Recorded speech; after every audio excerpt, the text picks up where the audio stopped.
चतुर पत्नी की कहानी। प्रतापगढ़ नाम का एक राज्य था। वहाँ भीमा नाम का एक गरीब व्यक्ति रहता था। भीमा बड़ा मेहनती था। उसका एक बेटा था जिसका नाम केशव था।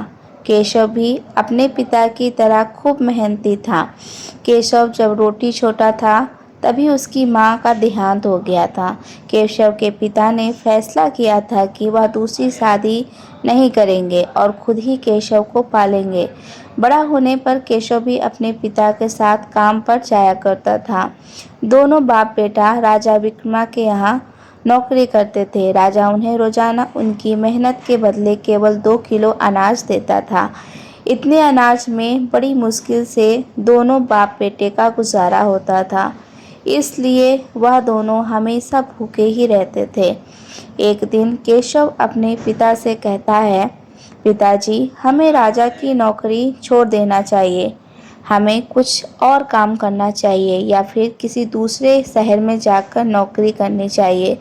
राजा हमें इतना कम अनाज देता है, हमारा पेट भी सही से नहीं भरता और हमेशा भूखे ही रहते हैं। भूखे रहने की वजह से हम बहुत कमज़ोर हो गए हैं। अगर हम खाएंगे नहीं तो हम काम कैसे करेंगे? भीमा बोला, बेटा, कह तो तू बिल्कुल सही रहा है। भूखा रहने की वजह से मुझे भी बहुत कमज़ोरी आ गई है। हमेशा चक्कर ही आते रहते हैं। कभी कभी तो मेरी आंखों से दिखना भी बंद हो जाता है। लेकिन बेटा, हम राजा की नौकरी नहीं छोड़ सकते। अगर हम राजा की नौकरी छोड़कर किसी दूसरे शहर में जाकर नौकरी करेंगे तो राजा हमें तलाश करवाकर सूली पर लटका देगा। इसलिए हमारी भलाई इसी में है कि हम चुपचाप राजा की नौकरी करते रहें।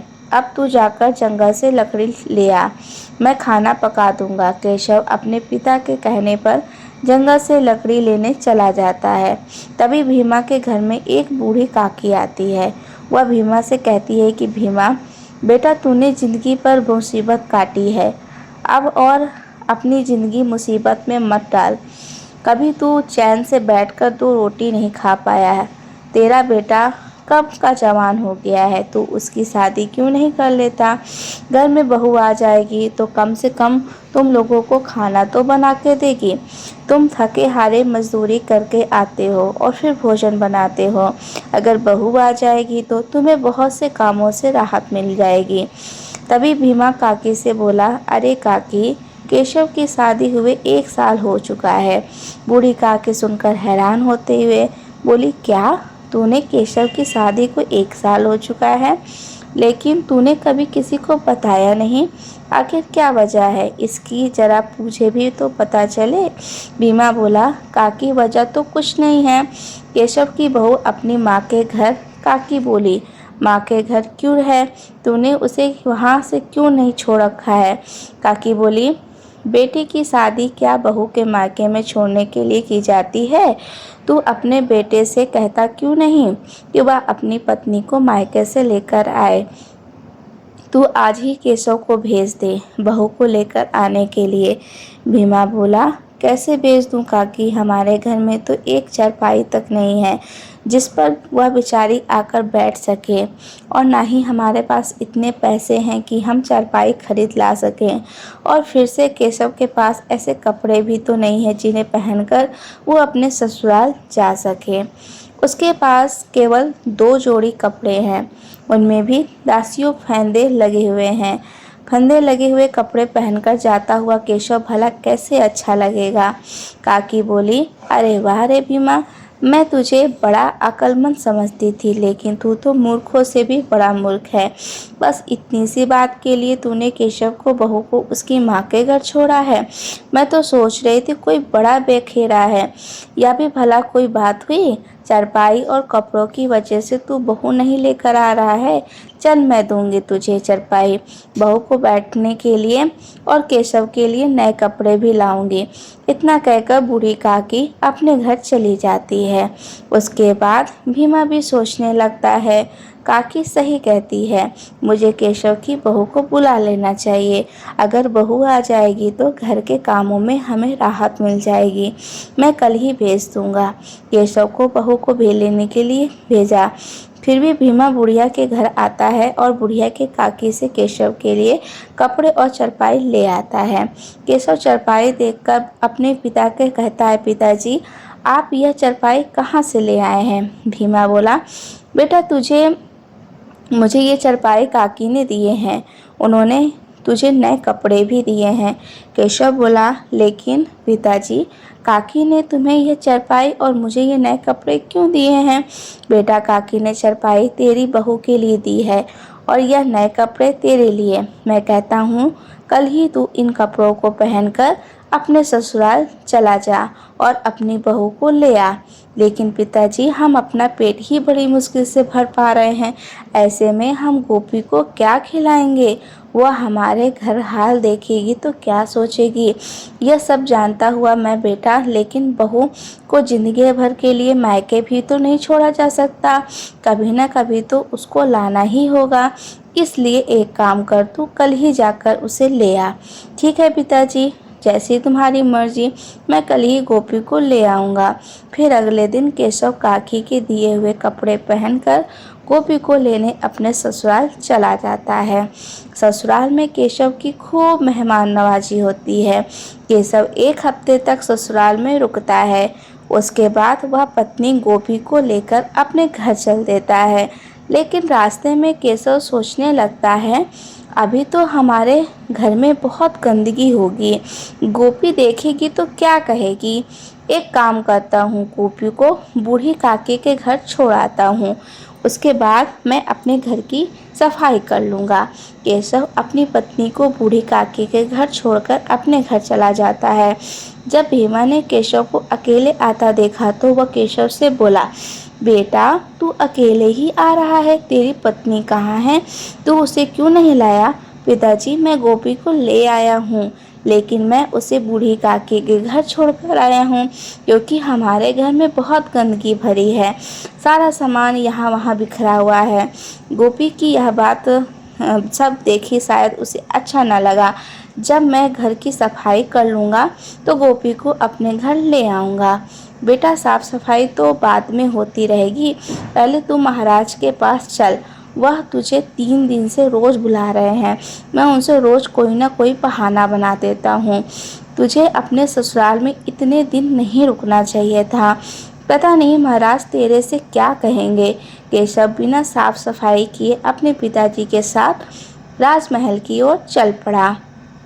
उधर बूढ़ी काकी ने गोपी की खूब खातिरदारी की और फिर बोली, बेटी तुम बहुत ही समझदार हो, भगवान हमेशा तुम्हें खुश रखे। आओ अब मैं तुम्हें तुम्हारे घर छोड़ आऊं। बूढ़ी काकी की बात सुनकर गोपी को बड़ा आश्चर्य हुआ। वो सोचने लगी, क्या यह घर उसका नहीं है? उसने हिचकिचाते हुए काकी से पूछा, माँ जी यह केशव घर नहीं है? फिर भी केशव का घर कौन सा है? बेटी केशव का राजा के यहाँ काम करने गया है, इसलिए तुझे मेरे घर छोड़ गया था। अभी तू नई नवेली बहू है, घर में अकेले कैसे रहती? अब तो वह अब आने ही वाला होगा, चल उसके आने से पहले मैं तुझे घर छोड़ आती हूँ। फिर भी बूढ़ी काकी गोपी के उसके घर छोड़कर आई। गोपी को केशव का घर देखकर बहुत आश्चर्य हुआ। पूरा घर गंदा पड़ा था, देखने में ऐसे मालूम होता था जैसे सालों से घर में झाड़ू ही न लगी हो। सारा सामान इधर उधर बिखरा पड़ा था। एक कोने में 2-3 जोड़ी कपड़े रखे हुए थे, 3 जगह पर पैबान लगे हुए थे और उन कपड़ों पर धूल जमी पड़ी थी। घर की यह हालत देखकर गोपी को रोना आने लगा। वो सोचने लगी, हे भगवान, पिछले जन्म में मैंने ऐसी कौन सी गलती की थी जिसकी सज़ा मुझे इस जन्म में मिल रही है? इस घर में तो कुछ भी नहीं है, अब मैं क्या करूं? मेरी तो कुछ भी समझ में नहीं आ रहा। गोपी बहुत समझदार और होशियार थी। उसने सोचा, यह सब मेरे नसीब का एक हिस्सा है, अब मुझे कैसे भी करके इस मुश्किल से गुजारना करना होगा। वह हिम्मत करते हुए उठी और घर की सफाई में लग गई। कुछ ही देर में उसने पूरा घर साफ कर दिया और इधर उधर बिखरा हुआ सामान भी सही तरीके से लगा दिया। उसके बाद वह बूढ़ी काकी की दी हुई चारपाई पर बैठकर केशव के आने का इंतजार करने लगी। इंतजार करते करते रात होने लगी, लेकिन केशव उसके पिता भीमा अभी तक घर नहीं आए थे। गोपी बेचैन होने लगी। इतना बड़ा घर और उस घर में वह अकेली। उसका दिल घबराने लगा। उसके दिमाग में तरह तरह के ख्याल आने लगते। उतने में ही केशव और उसके पिता हाथ में अनाज का थैला लिए घर आ रहे थे। घर आकर उन्होंने देखा कि उनके घर का नक्शा ही बदल गया था। जो घर हमेशा कूड़े का ढेर बना रहता, आज वह हीरे की तरह चमक रहा था। यह देखकर दोनों बाप बेटे बहुत खुश हुए। फिर केशव ने 2 किलो अनाज जो उन्हें राजा देता था अपनी पत्नी को दे दिया और फिर बोला, लो गोपी, इसको पका लो। गोपी को 3 लोगों के लिए इतना कम अनाज देखकर बहुत आश्चर्य हुआ। तो वो राजा से केशव से पूछने लगा, यह अनाज 2-3 लोगों के लिए बहुत कम है। तुम्हें अनाज थोड़ा और लाना चाहिए था। गोपी, राजा मुझे और पिताजी एक दिन का काम करने के बदले ये केवल 2 किलो ही अनाज देता है। अब तुम इसी ही बताओ, मैं और अनाज कहाँ से लेके आऊँ? आप लोग राजा के यहाँ पूरा दिन मेहनत करते हो और राजा आपको 2 किलो अनाज देकर बहका देता है। राजा आपके साथ नाइंसाफ़ी कर रहा है। गोपी की बात सुनकर भीमा बोला, बेटा, अब हम कर भी क्या सकते हैं? राजा की बात टालने की हिम्मत किसमें है? गोपी बोली, अब से अब 2 किलो अनाज मत लाना। आप राजा से कहना, महाराज, इस अनाज में पेट नहीं भरता, हम भूखे रह जाते हैं। आपकी बड़ी कृपा होगी अगर आप हमारा अनाज 2 किलो से बढ़ाकर 5 किलो कर देंगे। और सुनो, राजा से यह बात भी कहते हुए आप बिल्कुल भी मत डरना। अगर राजा आपको 5 किलो अनाज देने के लिए राजी हो जाए तो ठीक है, वरना आप उनसे कहना काम करने के लिए मना कर देना। अगर राजा को आपके काम की ज़रूरत होगी तो वह आप लोगों को काम करवाएंगे, वरना नहीं करवाएंगे। गोपी, अभी तुम राजा को जानती नहीं हो। तुम यह बात कर रही हो। अगर हमें राजा से यह कह दिया ना तो हमारी जुबान कटवा देंगे। ऐसे कैसे राजा तुम्हारी जुबान कटवा देंगे? तुमने किसी को लूटा तो नहीं है, तुमने चोरी तो नहीं की है और ना ही तुमने झूठ बोला रहे हो। फिर तुम्हें किस बात का डर है? अपना हक मांग रहे हो। जो हक नहीं मांग सकता वो कुछ नहीं कर सकता। इसलिए मैं कहती हूँ तुम एक बार राजा से अनाज बढ़ाने के लिए बात जरूर करना। ठीक है बेटा, तू इतना कह ही रही है तो मैं कल ही राजा से अनाज बढ़ाने के बारे में ज़रूर बात करूँगा। अब तुम इस अनाज को बना दो। अगले दिन केशव और उसके पिता भीमा राजा के पास गए और फिर भीमा राजा से बोला, महाराज, मैं यहाँ आपसे अपने अनाज के बारे में बात करने आया हूँ। आप हमें पूरे दिन मेहनत करने के बाद 2 किलो अनाज ही देते हैं। इतने अनाज में हमारा गुजारा नहीं हो पाता, हमें ज़्यादातर भूख ही रहना पड़ता है। इसलिए महाराज, हमें गुजारिश है, आप अगर 2 किलो अनाज को बढ़ाकर 5 किलो कर दो तो बड़ी कृपा होगी। राजा बोला, भीमा, ये बात तुम्हें पहले ही बतानी थी। भूखा रहना अच्छी बात थोड़ी है। अगर तुम भूखे रहोगे तो खाली पेट काम कैसे करोगे? मैं आज ही तुम्हारा अनाज 5 किलो नहीं 6 किलो कर देता हूँ। फिर राजा मंत्री से कहता है, मंत्री जी, आज से भीमा को रोजाना 6 किलो अनाज दिया जाएगा और दूसरे जितने भी मजदूर हैं सभी का अनाज बढ़ा दिया जाएगा। राजा का फैसला सुनकर दोनों बाप बेटे 6 किलो अनाज लेकर खुशी खुशी अपने घर चल गए। जब गोपी ने केशव के सिर पर अनाज का बड़ा थैला देखा तो वो समझ गई राजा ने उनकी बात मान ली है। फिर उसने उन दोनों से पूछा, इस थैली को देखकर मालूम होता है कि राजा ने तुम्हें 5 किलो अनाज दे दिया है। उन्होंने तुम्हें कुछ कहा तो नहीं? भीमा बोला, नहीं बेटी, राजा कुछ नहीं कहा। हमने राजा महाराज से अपनी मजदूरी का 5 किलो अनाज मांगा, लेकिन महाराज ने हमें 6 किलो अनाज दे दिया। आज से हमें रोजाना हमारी मेहनत का 6 किलो अनाज मिलेगा। हम महाराज से बेकार ही डरते हैं, लेकिन महाराज बहुत ही दयालु, उन्होंने हमारे साथ साथ सभी मजदूरों के अनाज में बढ़ोतरी कर दी। सभी घर वाले बहुत खुश थे। भीमा ने गोपी को बहुत आशीर्वाद दिया। गोपी बहुत ही होशियार थी। राजा द्वारा दिए गए अनाज से वह आधा अनाज बचा लेती थी और आधे को पका लेती थी। 2 महीने तक उसने यही काम किया। फिर एक दिन उसने अपने ससुर से कहा, आज आप राजा से कहना कि मैं अपने बेटे की शादी कर ली है। अब हमारा परिवार 3 सदस्य हो गए हैं। आप जो अनाज देते हैं उससे हमारा पूरा नहीं होता। महाराज अगर आप हमारा अनाज थोड़ा और बढ़ा देंगे तो बहुत अच्छा होगा। भीमा बोला ठीक है बेटी, हम महाराज से ऐसा ही कहेंगे। अगले दिन शाम को काम खत्म करके दोनों बाप बेटा राजा के पास गए और राजा से बोले महाराज मैंने अपने बेटे केशव की शादी कर दी है। अब हमारे घर में 3 सदस्य हो गए हैं। अगर आप हमारा अनाज थोड़ा और बढ़ा देंगे तो बड़ा अच्छा होगा। राजा बोला भीमा जो केशव की शादी कर दी है मंत्री कहकर राजा ही मैं तुम्हारा अनाज 10 किलो करा दूंगा।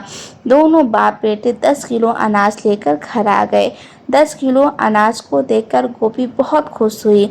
अब वह आधे से भी ज़्यादा अनाज बचा लेती थी और बाकी बचे हुए पका लेती थी।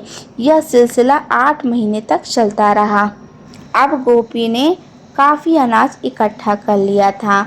फिर एक दिन वह अपने पति और ससुर से बोली पिताजी आज के बाद आप लोग राजा के यहाँ काम करने नहीं जाओगे।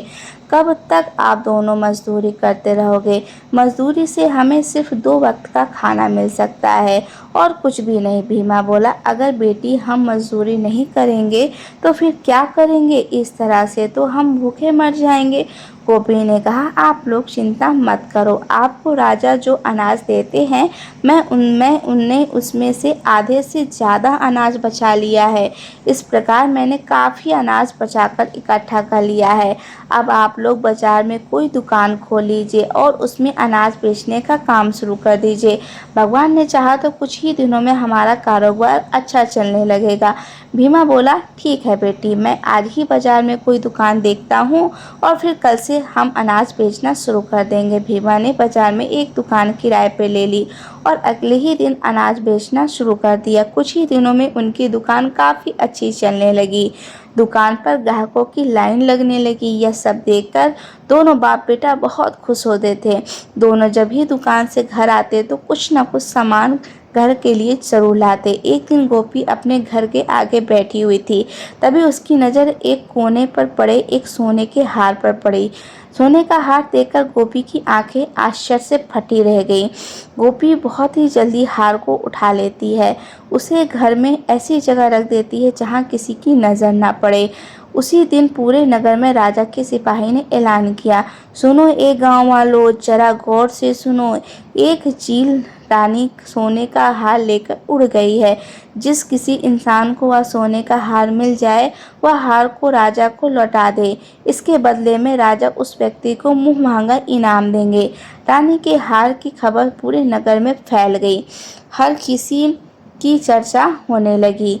जब यह बात गोपी को पता लगी तो उसने हार के बारे में किसी से जिक्र नहीं किया।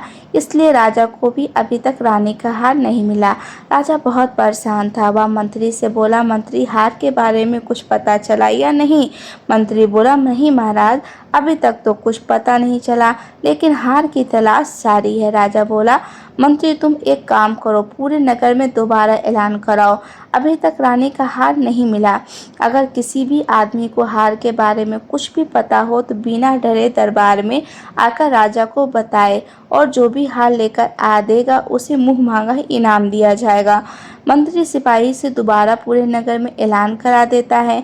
अगले दिन गोपी अपने ससुर और पति से कहती है मैंने सुना है कि रानी का हार चील लेकर उड़ गई है और जो भी आदमी उस हार को तलाश कर करके राजा को देगा राजा उसे मुँह मांगा इनाम देगा। कहीं राजा झूठ तो नहीं बोल रहे?